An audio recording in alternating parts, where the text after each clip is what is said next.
Yeah, look at this mustache. Look. Hey, everybody. Welcome to this week's episode of The Lumber Word. We are live, I believe. We're going to find out if we are at least. It's episode 118 after we're back from Montreal. Montreal. Good trip. Fun. Got to do the episode 117 on stage. We missed you, Matt. Yeah, I bet. I miss going. It's a neat town. I like Montreal. Hey, Yeah. like I said in that email, man, you were 110% correct. I was quite impressed with Montreal. It's a cool ass city. Did you get a croque monsieur while you were up there? I did not, but I've taught Tuck croque monsieur, and you should see him do it. And he does it and like sticks his lip out. And he's like croque monsieur, like real French looking. It's hilarious. He does it in the morning when he asks for his breakfast. Well, how about the MC? Yeah. She comes out now. Who is referring to that? Yeah, it was crazy. It was that was a lot of people there. There's like 1,700 people at the show. Yeah, that was probably the best. That was the best one of those that I've ever been to, for sure. I mean, both the. No, the best one was when you and I ran into each other and met for the first time in 2011. Come on, Craig. You got to get your shit straight here, buddy. Was I drinking? Was I drinking then? No, he said 2011. No, you were sober. You were the president of NOLA at the time. Oh, okay. I was on my best behavior then. Okay. Corporate big shot. Yeah, you were dressed up in a suit. Which Charles hanging out with your buddy from Chicago. A suit. Which Charles still hasn't joined yet. NOLA, just a little shout out. Why do we keep talking about this, man? Why do we keep talking about this? Hey, we haven't paid our dues, Ash. I told him when I was down, I said, hey, can you send me an invoice? I want to pay you. Really? Okay. Gotcha. Yeah, that was... Greg, are you eating those overnight oats? Is that what you eat to look so slim and trim for almost... Something like that. So... I'm curious what the new swag is that you and Ashley are rocking. Shout out to our boy Hector at Barrette Chappé. Yeah. Stop by. He was like the one booth I was able to stop by. Greg grabbed 2 hats, threw them in my bag. I found them yesterday. We pulled them out, so we wanted to rock that. Some of the nicest studs made in Quebec. And Hector's just like good people. Just good people. Yeah, a little different than when we first started going up there, and like I won't say what year. You know, remember when everybody used to hold court in their rooms, and you walk in and there'd be like 7 tubs of ice with all kinds of cocktails at 8:30 in the morning. But it was always so awkward because you'd show up there and you'd be looking at somebody who was, your competitor, and they're looking at you and you're looking at them, and it was like, ooh, yeah. Would you like us to come back later? So it reminds me of like when I broke up with a girl in college, and I show up at her room and my best friend is sitting on the bed, and I'm like, this is really awkward. Should one of us leave? And she looks at me and says, yes, you should. I was like, oh my. Wow. So like, I've never heard that story ever. Like, seriously? You only hear it here first. Is he still? I just keep coming up with stories. Like, you get, Charles, you'll get to this point in life where you'll have a lot of stories, and they'll just come back to you. I mean, is he? But the real question is what prompted this memory? Based on what we're talking about, based on like showing up in a room and having it be awkward. I can tell you exactly what it is before you finish that. So I know what it is now, and it was in front of me the whole time. When I walk in on Saturday morning, and Greg's already been here for 6 hours, and he's got Morgan Wallen jamming, Wallen jamming on the CMTV, and then I start listening to it at the Dog Beach the other day. It just brings up a whole bunch of emotions from being a kid, right? And I think Greg has been listening to so much country music that's just coming up now. My new guy, Whiskey Myers, love him, love him. You got to spread that taste around a little bit. Yeah. So, but actually, like what I watched recently was I watched the Dylan movie. Yeah. A Complete Unknown. Yeah. I mean, like I mean, if anybody is a fan of the greatest songwriter in history, you gotta watch. I mean, really, really, I mean, amazing stuff. Hey, So Greg, this doesn't pertain to the podcast, but I'm just curious because we were talking about age, and I'll get to a certain point, about 30 years from now. But when was the last time you actually looked through all that stuff on that cabinet behind you?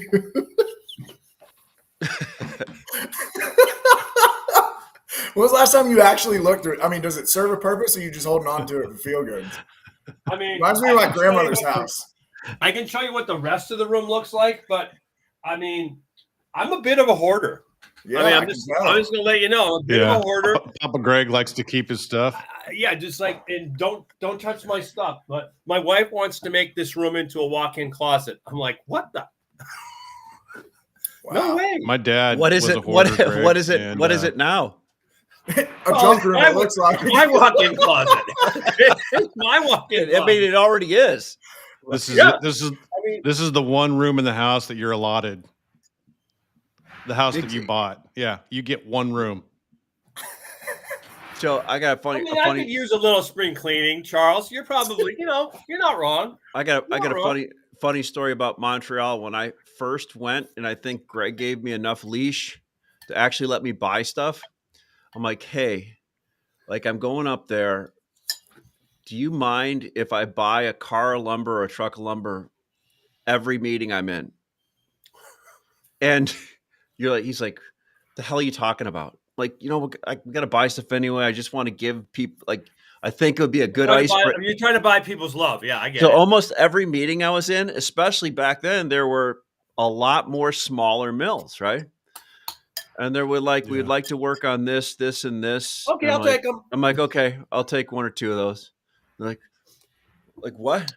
And I did that almost every single meeting I walked into. And to this day, people are I remember being in a meeting with you for the first time you bought a car of lumber from us. I'm like, yeah, I think I did. But that was exactly when we had all the, you can't do that today because there's 7 other people standing behind you at the booths listening to you. Yeah. And there's only 3 mills to talk to. You said it, not me, Matt. Yep. You said it, not me. We did find, for those listeners that are viewing us, we apologize for the video. God, we look good up there with that, all with that video that they did, huh? Oh, it's phenomenal. I don't even recognize you. I know. Beauty's hard to stare at for extended periods of time, Greg. Yeah, they did a good job. It's crazy. I have a question for you guys, since I was, other than the great culture and history and food and friendly people, what did you come back with? What did you learn? What was the moral or the overriding theme? Every one of these gatherings has an overriding theme that you leave with. Well, I think there's a differing perspective, right, based on what we deal in, right? And Mitchell and I went up there, and one thing I'll say is, based on the conversations leading up to this trip, they were very contradictory to the actual experience. And I think I mentioned that while we were on stage in Montreal. I mean, we got, greeted with open arms. I mean, the hospitality was great. The people were great. There was no, there was open conversation about species swapping and understanding that it's an inevitable practice in certain parts of the country. And I know we touched on that, but that, all of us that are in very specific group texts, based on the theme that was established, that was kind of a big deal for me, right? And being accepted and no animosity. There's no, it's like I said, it's a necessary evil for us to collaborate and do business together. And I was really impressed with that. I just couldn't believe how easy it was getting in and out of Canada. I mean, I've had a harder time going to Indiana and back. It was easier this time. They didn't even. I agree. It was a lot easier. It was easier than going to Vancouver. I mean, Kip had me worried they're going to go through my phone and all that. They only do that. Way to call them out, Ash. Way to call them out. They didn't even stop us at the gate with a booth where the guys usually stand there and looks at you and asks you questions and boom, in and out. So that was interesting, Charles. And the other thing, I didn't realize they had a city under a city. And Greg led us on a tour down there for about an hour. And, I mean, we got lost. I mean, that's how you find your way around. You get lost and you find your way back, and we did. You're not wrong. Yeah, we did. But we were lost that night, but it was fun. You know, but we found the skating rink. Yeah, that's true. That's right true. About then. Charles was like, "Can we find a bar?" Yeah, that's exactly right. I mean, I walked through enough train stations. We don't. So, Matt, one thing I noticed going there is, I think this seems to be like becoming one of the top shows to go to, just because people like some of the shows now are in smaller cities, which are great, but they're a lot harder to get to for people, especially coming from Europe or coming from Portland or other places. I mean, Montreal's like, as Charles said, a great city. You and I have been there so many times where you can actually fly direct. Nice hotels, a lot of European people there this year. It seems, just quite a good showing of people. A little bit disappointed that the hotel was still on strike, but I was staying off site at another one, but I don't think that was too interrupted.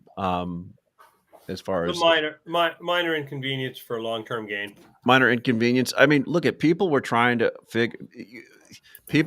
figure out, with all this confusion going on in the world, what does that mean to lumber? And I walked in trying to ask the question, what do you see for the next 3 months? And I guess I was expecting a lot more negativity in a way. And what I heard was, hey, in the first quarter, from some people, we had a better first quarter than we thought we would. We're a little uncertain what the second quarter looks like, but we think it's going to be okay. Mills, that's customers. Mills were, still working through the whole quota thing, but I think everybody's kind of resigned to the fact that, hey, right now is when you can at least ship for the next 4 or 5 months until what's that thing, 230 something, whatever. I'm not even sure it comes out. I already poo-pooed 232. Yeah. I poo-pooed it. So that's kind of what we. I came back optimistic. I don't think things are going to be great, going to be bad, but I think things are going to plod along. And like I said, engaged crowd, man. Everybody was looking to bring something back with them. Yeah, Matt. I mean, I think the general, given the backdrop of the prior quota, and then the 180 on reciprocal tariffs, and the Dow up 3,000 one day, 1,000 the next. I think there was just a lot of people that were I don't know what, and so I think I concluded that when you have that level of uncertainty, that's probably more negative than positive. I will say. Mm-hmm. So we're going to have housing starts. Housing starts for March will be out tomorrow.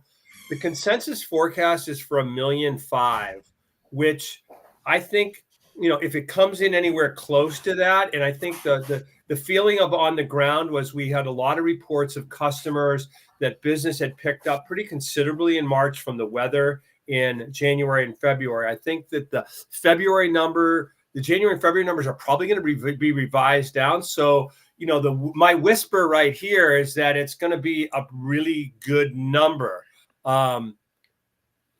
which is why 1.5 that's a pretty big target.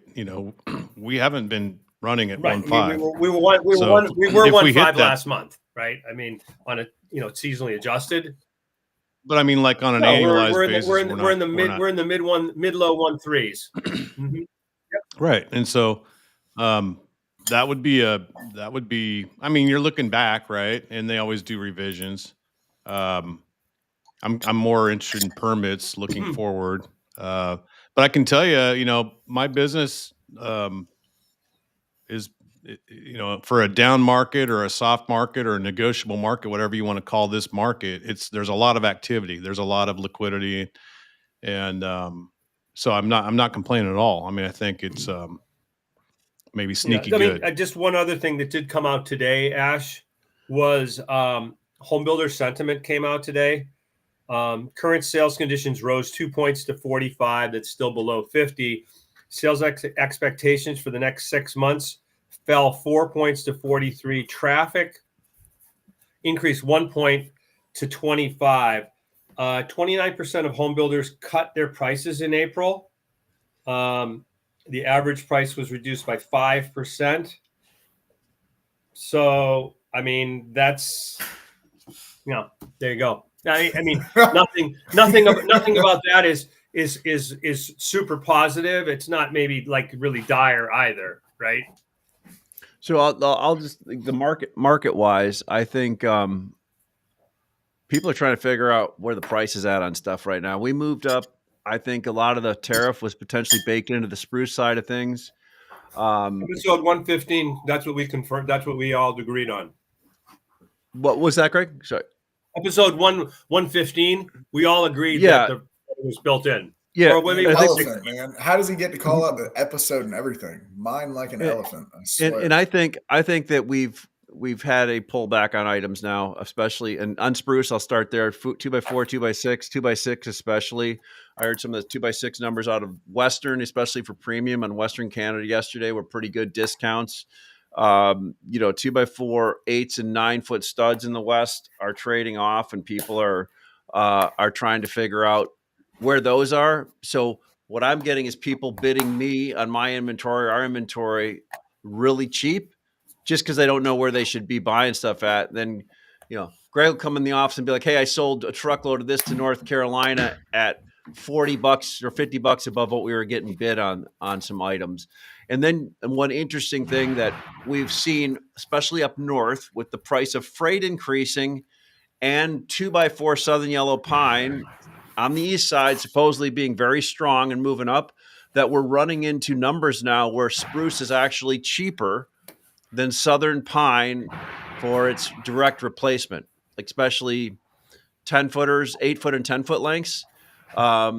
And I'm guessing we're probably getting pretty close there on 16-foot lengths, the way I'm hearing those are trading. But that's something that happened pretty quickly with not on 16s, Greg, you think? Or No. You're absolutely right. I mean, actually, Eastern 10-footers are cheaper than Pine. The 12s are right about there. 14s are kind of 14 right and about 16s there. are probably pretty close. 16. What are Euro? 16s are still a discount, at least based on the price that we're selling them at. What are Euro 2x4 16s worth right now? 700-ish the port. What? That doesn't make any sense, because when we were in Montreal, it was low 600s. It went up $70. No, you're talking about 2x6. 2x6. Oh, 2x6. 2x6 is probably. I'm talking about 2x4. Yeah, I think 2x6 is definitely substantially weaker. $100 $100 on the 16s, right? In fact, I think the best trade you could figure out how to pull off is buy the May at 570 and sell some 2x6, in the future. That the basis is going to change rapidly. Yeah, I like that. Well, I mean, that's Matt. That's a really good point. I got to look at that, because we've seen this flip flop from September, October, November. 2x6, $200 over 2x4s. 2x6s were in the mid 700s, and 2x4s were in the mid low 500s. Now we flip flop that, and maybe we call 2x4s high 600s or 700. But trending lower, probably a little lower, and 2x6 is sub, $600 or less. There's just too much 2x6 out there right now, and it's going to get forced into the market. That it's going to push it down more. And then 2x4 is still in pretty good demand. My inquiry and my sales have all been heavy to 2x4 this week, and I just see that happening. Talk to me about the Western market in general, because I look at the index price and I go, wow, hem fir, Doug fir, they're $100 or more over the spruce prices. Yeah, I think you can throw that out the window. Good, done. I mean, it's just not trending to reality, right? Reality what's 4-inch hemlock Chicago today? if you can find it, see, that's the thing. There's not a lot of it being produced. There's a lack of 2x4 Hemfer available in So the what are market. they? So they're making 2x6, not 2x4. Mid 600s. It's well above whatever you could buy the futures contract out. I mean, you could just do a basis trade on 2x4 Hemfer versus 2x4 Spruce May and have an $80 basis right there. Hard to find, mid 600s, pretty easy sales if you can find it, decent tallies. And so like Then 6-inch Spruce, hemlock, what is that trading at? Mid 500s? 620. Oh, so that's not as big a discount as 620. Euro. It was up at 690 to 700 not that long ago. So we're already down $80, $90 there. And I don't think we're completely done unless there's a huge rally next week. Not- I think there's more 2x6 still. And it's not just Hemfer. I think there's Doug fir available. I'm not talking about yellow pine, Charles. That stuff's already cheap, right? That wins all arguments based on price. I'm just trying to learn. That's all. Y'all are very technical traders. I'm very, When I talked about a basis trade, I was talking about Western Spruce, Western Hemfer, Western Doug fir in the mid or low 600s, and you can buy May at 570. That to me seems like a no-brainer. I'm not talking about yellow pine. That would not work with yellow pine. You'd be going the wrong direction. I'd just buy yellow pine and hold on to it. It depends on the dimension. I wouldn't buy 4-inch. But yeah, there's too much 2x6 around right now in the West. It seems like all the mills decided all at the same time to just run 2x6 every species, green or dry. And the only place where we've been able to sell any real volume and kind of at stable prices, because it was already cheap, it never really went up that much, was green 2x6. The weather's been better out west. It's starting to be springtime. It's 75 degrees and sunny in Oregon. It's 80 degrees in California. It's dry. There's no rainstorms. People are building again. And so the California West Coast business, Oregon, Washington's been okay, okay to good. But then if you've got excess volumes of Hemfer 2x6 or Doug fir 2x6, 2 and better, you have to go into the Midwest or into Texas or the Southeast and compete with spruce, compete with yellow pine, compete with everything. And it's just a different conversation. It's not a fun conversation either, because the customers want to buy 2x4. That's what they care about. They don't care about the fact that you've got 3 cars of 2x6 you want to ship prompt. So it's an interesting dynamic right now. Having said all that, I'm having a well above average volume week here. It's like a down market with liquidity. You can't complain about that. Where are you busiest most in, Matt? Texas market? Obviously, that's your big market. Texas, Colorado. Yeah, Colorado's been busier. They're starting to dry out from winter, and I've been selling a lot of wood there this week. But mainly Texas. My truck business in Texas has just been bonkers. God, thanks, Charles. Southern Pine. What's going on? I know when we were up on stage, you were thinking the 4-inch couldn't keep this up, but it seems like it seems like it's still doing it, right?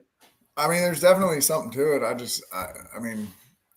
I look at a longer lens, right? I have to. And you look at everything else. Once again, other products that are produced on a 4-inch count or a multiple of a 4-inch count. And I don't know. I'm not convicted one way or the other. I think there's a lot of air in 4-inch. You look at 2x4 16s. Over $600 delivered to Carolinas. When was the last time that happened? Well, most importantly, mills are saying they have an order file. Is that true on 4-inch?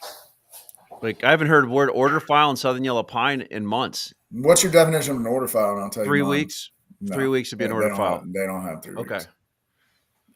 The big thing is you look at what happened. What was that? 2 years ago when we had all that Euro show up all at once, and it was a 6-month process to clean it up. And Southern Yellow Pine, I think that was when Southern Yellow Pine was still overpriced or more expensive than spruce for some god awful reason. I don't remember, but that's only happened once or twice over the past 5 to 7 years.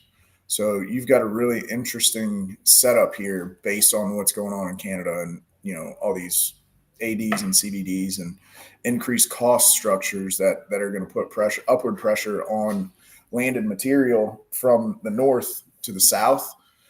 So you might see some demand stick on 4-inch, but I got to say that the window on a pullback, it's got to I mean, it's not going to stay up forever. I guess is my point. I give it 3 weeks before it's, 14s and 16s are kind of back to reality. That's my call. 3 weeks. Okay. Greg, Euro people, when we were there, we spoke to a bunch of the people from Europe. What's your feeling going forward the rest of this year? What's going to ship over? What are their thoughts on it? I think there was a big push, and I think that the inbound euro is going to slow significantly over the next 90 to 120 days. Combination of uncomfortability about tariffs, potential tariffs, potential blowback. We've got this whole situation about what may happen with using Chinese manufactured or flag carriers, bulkers, which represent 60% of the fleet. So I think all that's gonna temper things, and obviously now with prices back adjusting down to less attractive levels, the marginal players are going to step back. The people that are committed to the market, whether it's by program, will continue to come to market. But I think that you'll see less. Probably start to when we start hitting May, June, July arrivals, I think you'll start seeing less. I think that's my general sense. So with what Charles, Greg, and as one of our European suppliers said, Greg, you need to come over and talk to us, because a lot of times when you talk about European lumber, you don't know what you're talking about. And I said, God, I love you. But see, all right. So in the Southern Yellow Pine Forage question that you asked me a minute ago, I mean, if that's really the case, I mean, pricing's going to come back to reality based on what's currently happening with spruce 4-inch, right? I mean, it has to, because the levels they're too close and the spreads don't work, and then all of a sudden you don't get species swapping, et cetera, in markets that don't traditionally do it, i.e. the Northeast, et cetera, right? So if spruce continues to drop, it's going to put a lot of pressure on pine. And I guess that's really the internal metric outside of, 6 inch has been the canary in the coal mine for the past couple of years when the pine market did pull back pretty aggressively. And what's 6 inch doing right now? It's pretty flat. Flattish. I mean, there's no $40, $50 discounts to index prices. I don't know. No. Then Charles, that's when you say you can neither confirm nor deny. No, Charles, you're on the show because you're supposed to know. You don't buy. You didn't buy. Charles, You didn't buy. You don't know. Why are you on the show? I don't know, man. I'm trying to prove it every time I come on. I mean, You got a smirk on your face, buddy. So can we buy? We're live. Can we get Tuck in here? Can we buy 6 inch at 300 sub 300 today, Mill? No. Okay. I mean, the fact that it starts with a 3 handle, it wins everything. Yeah. Well, that's really the thing to pay attention to, too. It's the bell of the ball. I mean, that's the thing to pay attention to, because you look at the fact that it does have a 3 handle, all of it, right? And you're in a scenario to where you have increasing freight rates. So those mills that are closer to I mean, you can't arb zone pricing. You can't do anything. Now, the one thing I will say is that this market, the Southern Yellow Pine market, is definitely catching up to all the curtailments and all the production that was taken off. And I think that's part of the reason we've seen all this, in addition to the freight issue that we're all experiencing, right? I mean, delays upon delays. I mean, getting a truck out of Alabama is impossible. We got quoted $4,000 Central Excuse Florida. me. Yeah, there's 8,000 loads posted. Stand by, 200 caller. trucks. Hold that thought. We aren't having these trucking problems out west, so can you educate me? I'm literally unaware of what's going on here. So in the southeast, we have some major primary steel producers, right? And there's like a triangle of them, and even byproducts out of recycled material, et cetera. You have tariffs that went into play, so they have a bigger bucket of money to pull out of, right, to pay for freight to get things shipped. There's probably a motivation to get some of that stuff moved based on customer agreements, contract pricing, et cetera, right? But you also have a scenario to where there's less trucks. I mean, I've heard stories where guys that, pre-COVID had 4 or 5 trucks, went and got 30 during COVID, and now they're out of business. They don't have any way because they couldn't carry themselves for the past year and a half. But you also have a scenario to where your freight rates are up 45% over the past 45 days, 60 days. Yeah, I mean, I'll confirm. Central Florida, South Carolina and Central Florida was, let's call it, $60 1,000 is now 88. Yeah, so out of coming north out of Florida, the rates are maybe 10 to 20% higher, but a little challenge if you're if you really need something, maybe you're paying 30 or 40. The average price now out of the New England is probably 40%, 40 to 50% above, and are you talking like? And you can be paying $3-4 a mile if you're in a jam. 5. Yeah, we're in a jam. Talking about we used to go to North $5 Carolina for 1,000, and in some cases it's now 2,000, right? Yeah. Yep. So what that we're going to see how that how much of that is seasonal, how much is structural, how much is going to back off. I mean, because I think it's a fundamental change. I'll fly my flag on that. I think it's a fundamental change in the truck market. Well, we're we're already addressing going, hey, we may need to relocate, reloads closer, in North Carolina, South Carolina to serve those markets because we can't pay that. 100%. I think it's a change too, and I mean, I think it's changed because we've lost some drivers because of the whole immigration thing. Don't get political, Ash. No, I'm just saying and I think this is our most apolitical segment ever. We've lost. Well, I know I got pulled off the bumper in Montreal, so I just want to make sure we don't. No. I think it's a fundamental change that is happening. That is also happening. Until we get down to El Salvador and get that guy out, I mean, there's going to be hell to pay. Hey, I think it's a fundamental change. Here we go. A fundamental change. Look, we're multicultural. We've got a Cuban on the show. DEI hire. He was our DEI hire, but now that's out. We can't have that. Oh, well. Luckily, I'm halfway smart, so we're good. Yeah. We had him as a DEI hire. Why don't we have him as a merit hire? Shut up for a second and let Ashley finish this thought. I was going to say, I think it's a fundamental change during a time when the seasonal moves anyway on trucking. Yes. So you've got landscaping items, mulch, all the different produce is a big thing. Produce that normally this time of the year causes a kerfuffle, causes a little ripple in the system. And now add to that I think there are perfect example. I did the old thing. I'm going to look up what trucking companies go from Boston down to North Carolina yesterday, and I found 5 of them. 2 out of the 5 have been out of business for 2 months. They're gone. They're gone. And I think economy, immigration, this time of the year. This is why we're talking about, and that's why, to add to Charles, why did we go up so high? So I think, like Greg said too, and Matt, good, you know what? There's going to be some more carload business to some places that split the gap. Like where we used to be able to ship from the Northeast all the way down to Florida, you can't make it that far anymore. Same going back south to north. South to north is a little bit easier, but still problematic, right? I'm gonna shameless plug here. This is where a really good relationship with a solid freight broker with great carrier relationships or maybe contract guys comes into play. Shameless plug. I might know a guy. Yeah. So. Yeah, Charles, you should probably just open up a trucking division. Already did, Matt. Yeah. Way ahead of me.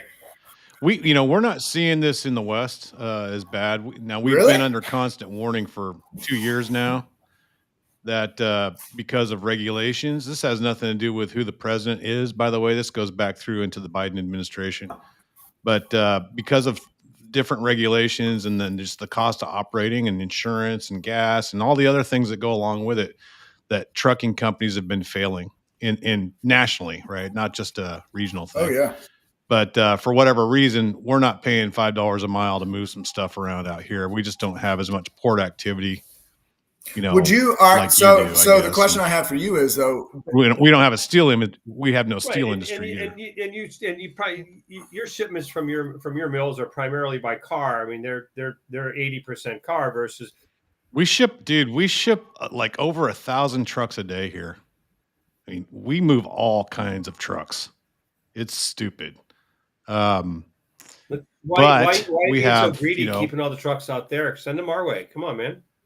think about all the log trucks that have to service our mill every day. Right. You know, just Yeah. logs oh, well, alone. that's a totally lot of different trucks. story. Yeah, Think about all the closed shuttle trucks that we're moving. Ecosystem there.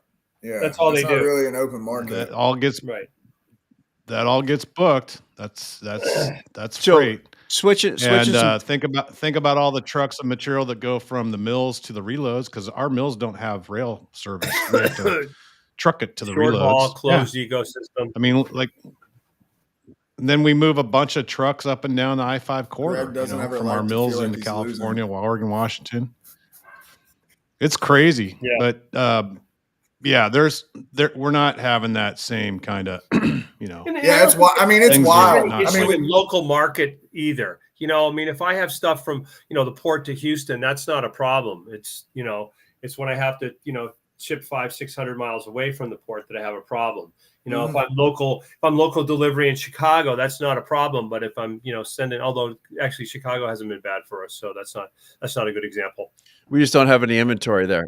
Yeah, exactly. We sold all the inventory. It's like the places that we have all the inventory is where we're having the hard time shipping, right? Go figure. Nobody Yeah. wants to hear about our problems, Ash. Can we change subjects? Yeah. whoa, everybody can. Greg, we're all in the same boat. I mean, you said the people that listen to this are the most important people in the industry, all 1,000 of them. We're all in the same boat, except for Matt. Yeah, no, I'm special. You are. I mean, that's no, seriously. That Well, I was geographic. unaware of that. No, It's Matt. geographic. No, I mean, I was completely unaware of that. Yeah, I mean, look, that's a good deal. Yeah, I think this is a more of an eastern half of the United States problem right now, honestly, to tell you the truth. So, yeah. No, but yeah, no, hey, I wanted to go back to, you know, to Montreal a little bit. So did you feel like the mills have the right mindset, you know, coming out of the on again, off again, on again, off again, 3 times bait and switch on the tariff talk, and now they've got no tariff and they have a free market to ship across the border, and the price of lumber is resetting. Like, do you feel like they have the right mindset going forward, or are they? They're getting it. They're getting it. I mean, or did- or are they going to be obstinate They about did. it? I mean, honestly, coming into the week, I mean, liquidity has been okay. You know, they actually better than I would have anticipated. And so, you know, I mean, I think, and I said up in Montreal, Matt, I said, you know, this is going to be a process. It's going to probably take, you know, 2 or 3 weeks for the things to settle out. And I mean, a lot depends on, you know, how good is demand in April and May. You know, I mean, if demand takes a downturn, then, you know, there's a bigger problem out there. If it stays steady, then, you know, I think we're gonna, you know, we'll bounce at some point along the way here. Well, you know, I'm not going to do what I did last year, was say, yeah, you know, the market, you know, for like week after week, you know, tell people the market's going to bottom. I'm not going to do that. Here's the best part that I've learned about. Well, you were Greg right Riley. in July. For 5 other months, he was wrong. Though. my watch hasn't moved. It was right. Man, Riley hates to be wrong. It's the best thing I've ever seen in my life. hey, so just Hey, but I'm the first one to admit it, though. I mean, I'm like right You out sure? Because you rode that horse until it fell over. just switching to if You you're guys are if you're a harsh. buyer out there, let's talk about a couple different ones. Multifamily. Oh, one interesting thing. Matt, you asked if mills have the right mindset. I don't think they did having this going into this. I don't think a lot of them thought that the tariff was built in, and to as much as it was, and I think a lot of them, some of them, thought that there was good business regardless, and they were going up another $100, $1,000. And I think that was a hard pill to swallow after the way the market kind of stopped, right? Yeah. and trade it off. One bright spot that we've noticed though is, I don't know if anybody else is noticing it. 104 and 5/8 have been insane. They're trading off, but there's a lot of volume and liquidity moving on those. But Greg always says they're a football item anyway. Have you noticed that on U.S. species too, Matt? 2x4, 104 and 5/8. Is that a lot of that? A lot of movement on that for you? Studs are soft but liquid. Yeah. Like more so than 2x6. You know, talk about 2x6 dimension being kind of a problem. But studs have been liquid. You know, we just have had to reset our prices over the last 3 weeks to just other people have dropped their prices. So we got to match, you know, we got to keep moving the wood, but we're not having a problem moving studs. When you said soft but liquid, all I could think about is all the oysters we ate up in Montreal. You're thinking about Greg's hair gel? Yeah. Yeah. Those, those were good. Those were good. You guys keep picking on me. I'm going to leave. No, seriously. Look, no, hey, one thing, but I will say I'm this. kidding. Oh. Remember that, soft and liquid. Yep. I had to leave that one alone. I hope he bleeps this out, this segment. Yeah. Well, we're live, man. I think that shot is gone. So interestingly enough, though, you said put your buyer's hat on, right? Multifamily. And I think a couple episodes ago, I don't know what number is this, 118. So I think it was 115, 114, where I made a statement that if the mills can hold on, especially in the South, for an extended 2 to 3 weeks, the rally would continue. And now here we are, 3 weeks later, 3 or 4 weeks later, and there's still liquidity. There's still solid takeaway. The problem is once again, as I stated then, the same as now, everything that's being bought has to be there tomorrow. And I think that's also contributing to the freight issue, right? Because everybody's getting in a pickle and they're saying, well, I just got to throw money at it and make it go away. You think, Charles, that's a result of all of the short multifamily orders that were taken in Q4?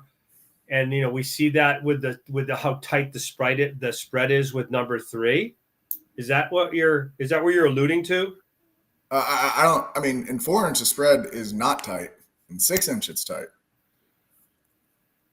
Look at, I mean, 2 before 16, number 3 is $450 to $480, depending. I haven't looked at it today.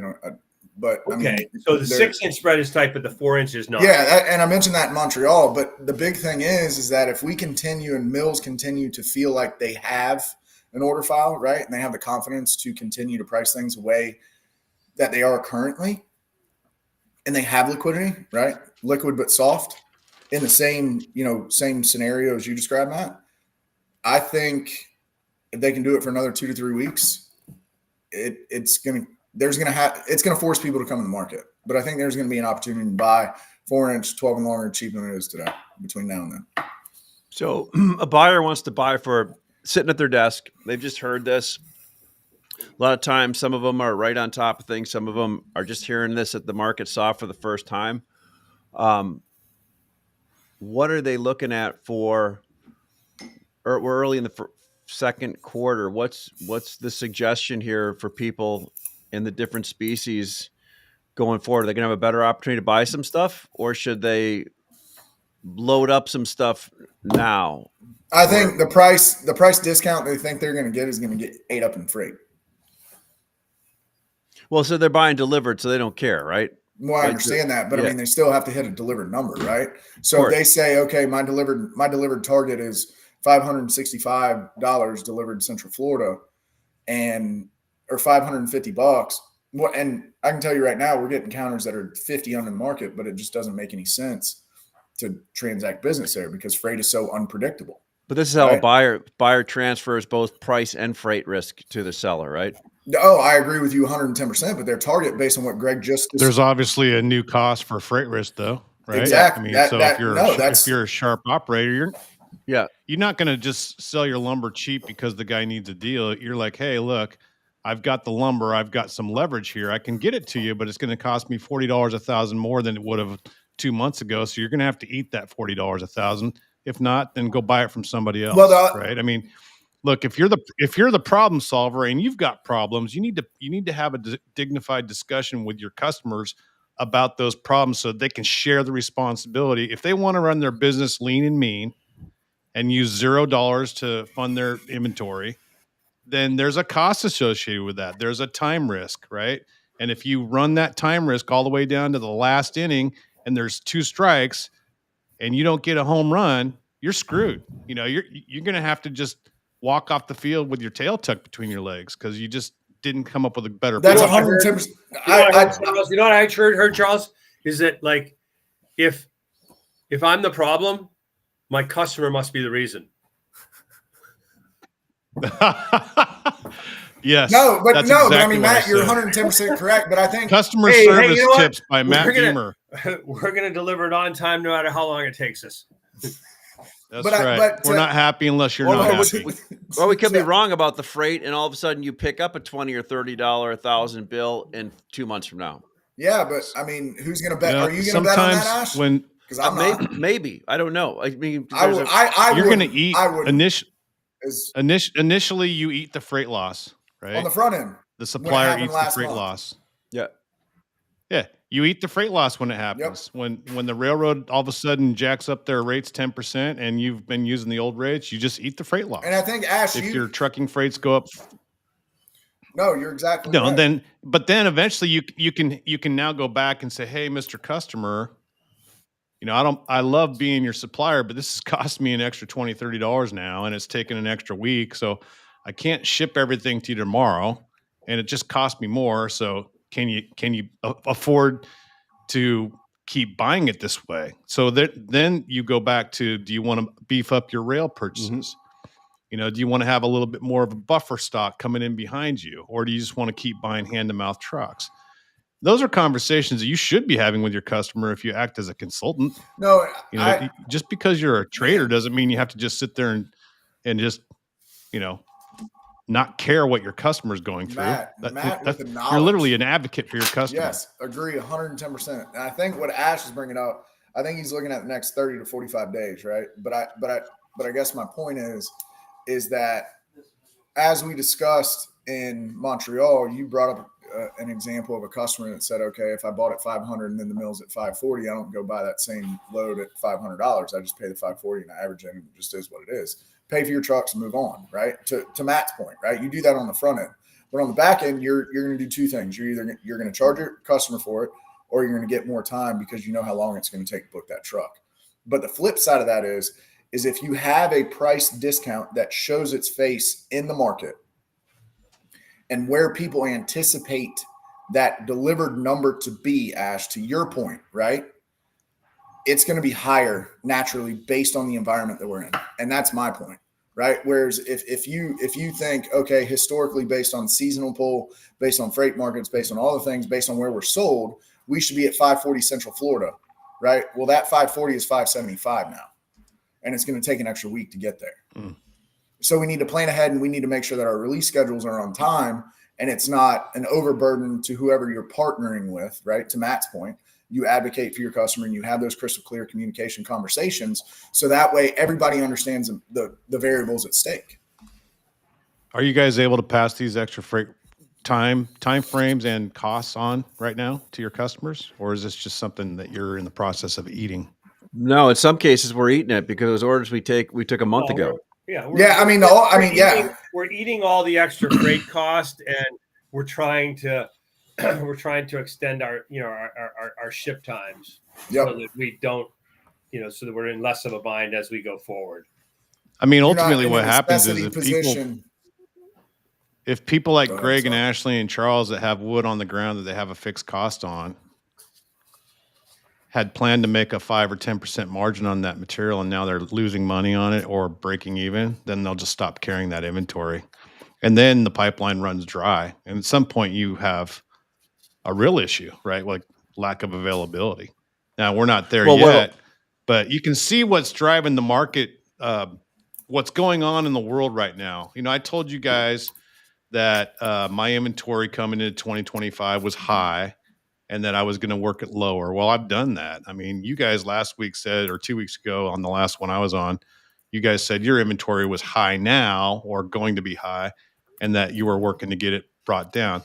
At some point in time, if you're paying all this extra freight you don't have to necessarily replace that inventory, right? You're not required to. And so, to me, if the math doesn't work, then people are going to have less options going forward. The question and the point I'm trying to get to is we've had about $100 range this year, right? Roughly on Western and Eastern spruce, hem fir and Doug fir. Not really yellow pine; it's its own animal. But if you look at, like, say, mid 500s to high 600s, that's sort of the range we've been in since January 1st. We're back in the mid 500s right now as of the last 10 days of trading on the futures market. Is this all we're going to have this year? And if that's the case, would you be happy with it? If we just stuck in between these goalposts between, like, say, mid 500s to high 600s on a delivered Chicago basis for lumber, would that satisfy you? And would that be, is that what you expect? Or do you expect something better or worse? I think based on where we are economically, that's a hell of a place to be. I mean, if you're at 580, call it 540 to $670, I think it's it's a healthy spread, right? I mean, if you have a $200 price spread, $250 price spread, the peaks and valleys are too high. They're too extensive. So nobody can plan on it. And it creates a diabolical scenario for everybody involved, especially with the freight issue. I mean, I will say today's prices with a 35 to 40% CVD AD are probably will probably lead to lower production. Today's prices when that's in place. I agree with that. I was just talking about the price. So the question becomes well, how much lower are we going to go from here in front of that? And then, so, I mean, I look for a lot more volatility, and Matt, I probably look for new lows and new highs from here this year. I think the next 60 days we'll go down to the low of the year, and in Q3 we'll be at the high. Q3 late this year we'll be at the high of the year, unless economic activity slows drastically from here. I mean, the one thing I do look at is when you look at, hey, GDP is going to be down in the first quarter. We'll have to see how all the tariff hullabaloo plays out in second quarter. But housing's in a relatively good place in terms of underbuilt. Underbuilt. Don't do that. Underbuilt, the need the pent up need for housing, and as we get lower mortgage rates and lower home prices, those are going to be positives from an affordability standpoint. But I think, okay, so housing. I made a big call there, Charles. Come on. Well, I mean, you made a call, but I think it's off base from the question that Matt asked. I think Matt asked, if you had that spread, would you be happy? Not taking any variables into consideration, right? Economically, if there's a $150 spread, where we're at right now today, having this conversation, I think it would be a positive thing. But to your point, Greg, with those variables that will come into play between now and Q3, the volatility is going to be huge. But I think the single-family housing inventory it's got to go away. And I think we've addressed that. We've talked about it. Yeah. All right, Matt. No, I won't be. You're talking about unsold with the current goalposts. I think I need bigger goalposts. There you go. I like it when Greg takes a stand because he's usually right. I mean, he was absolutely 100% spot on. Matt. Say that again. But you do. I appreciate that. That is not true. That is not true at all. He misses a few, but so do we all. But yeah. I think Greg's got a lot of insight, and I do like the idea of. I'm not quite so sure about. Are we going to go lower than we were on January 1st? What did the board get down to in January?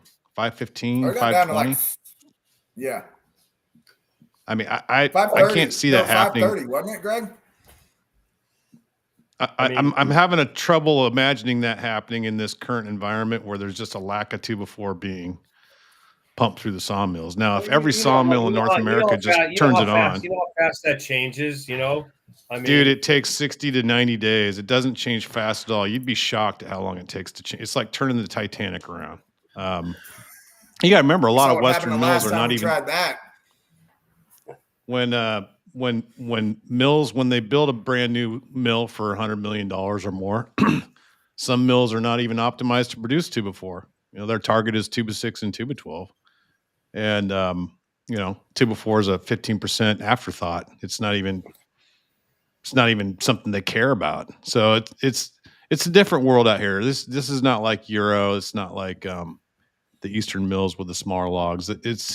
Mills have options. They can make timbers. They can make long lengths. They can make lots of different things. Anyhow, hey, you guys, it's time to wrap it up. I've got to get moving here, but it's been really good to get back on the show with you. I missed being with you guys talking. I would have loved to be on the stage and have that chat with you. You sounded great, by the way. I listened to the podcast and it was really well done. So congratulations. Yeah, it was fun. We'll look forward to getting you out there next time. We're gonna, Ash, next week we're gonna have the paywall, and we're gonna put all our good trades behind the paywall next week. Is that it? One of these you have weeks. to subscribe to the newsletter at the bottom. Yeah. Yeah. All that stuff. I thought the idea of like having people being able to donate, if they really like it, is a nice idea. We're in the lumber business. How many people are going to donate in the lumber business? I personally, when someone asks me to donate for something that's free, I don't do it. So I don't have high expectations for it. Got you. But I'll thank anyone that does in advance. I appreciate it. See you guys.